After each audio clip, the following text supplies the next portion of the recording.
ఏమైంది దివ్య? అందరూ నన్ను ఎగతాళి చేశారు. నేను ఇకపై ఎలాంటి ఆటలో పాల్గొనాలనుకోను.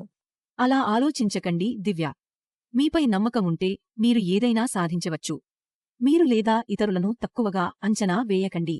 ఇది అన్నీ చెప్పడం సులభం, అక్కా. మీరు అర్థం చేసుకోరు. సరే నాకు చెప్పు. మీకు తెలుసా స్వయంసమర్థత అంటే ఏమిటి? లేదు, అక్కా. స్వయంసమర్థత అంటే ఒక వ్యక్తి తన నైపుణ్యాలు, సామర్థ్యం మరియు జ్ఞానంలో నమ్మకం కలిగి ఉండాలి. ఇది మీకు ఉత్సాహంగా మరియు సానుకూలంగా ఉండటానికి కూడా సహాయపడుతుంది. నువ్వు ఏమి చెప్పాలని ప్రయత్నిస్తున్నావు, అక్కా? నేను చెప్పాలనుకుంటున్నది, ఒకరి సామర్థ్యంపై సందేహించడం సహజం. మీ ఉద్దేశ్యం ఏమిటి? అందరూ కొత్తది చేయడంలో కొంచెం అలసిపోతారు. ఈ భయం ఎప్పుడైనా మన నమ్మకాన్ని కొంచెం తగ్గిస్తుంది. అయితే నువ్వు కూడా భయపడుతున్నావా, అక్కా? అందరూ భయపడుతున్నారు దివ్య. కాని మీరు మీ నైపుణ్యాలు మరియు సామర్థ్యంపై సందేహించుకుంటే మీరు కొత్తది చేయలేరు. అర్థమైంది.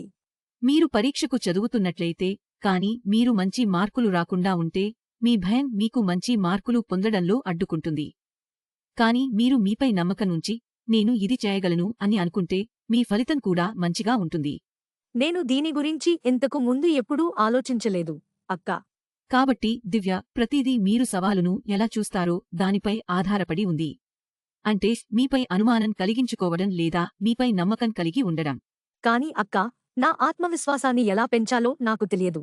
మొదటగా మీరు మీలో నమ్మకం కలిగి ఉండాలి. నేను నా స్వయం సమర్థతను ఎలా పెంచగలను?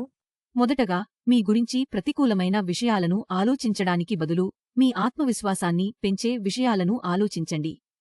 అంటే ఒకదాని తర్వాత ఒకటి తప్పులు చేయడానికి బదులు అందరూ తప్పులు చేస్తారు. నేను దానికి శ్రద్ధ పెట్టాలి మరియు దానిని నేర్చుకోవాలి. మీరు ఈ విధంగా మీ ఆలోచనలను మార్చాలి.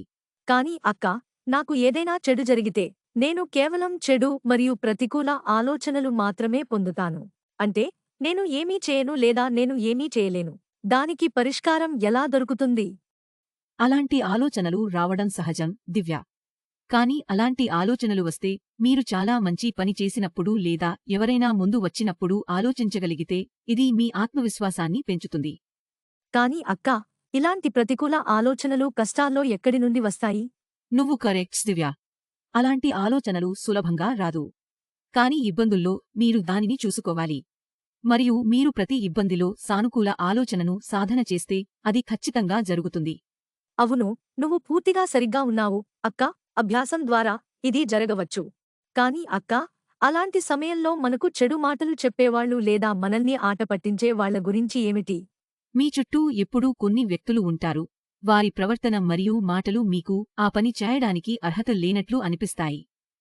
మీ ఆత్మవిశ్వాసాన్ని తగ్గించే వ్యక్తులు, మీరు అలా వ్యక్తుల నుండి దూరంగా ఉండవచ్చు. కాబట్టి దివ్య, మీపై నమ్మకం ఉంచడం ద్వారా మీరు ఏ పనిలోనైనా విజయం సాధించవచ్చు. ధన్యవాదాలు, అక్కా. మీరు నా అన్ని సమస్యలను పరిష్కరించారు. నేను మీరు చెప్పినట్లుగా ఖచ్చితంగా చేస్తాను.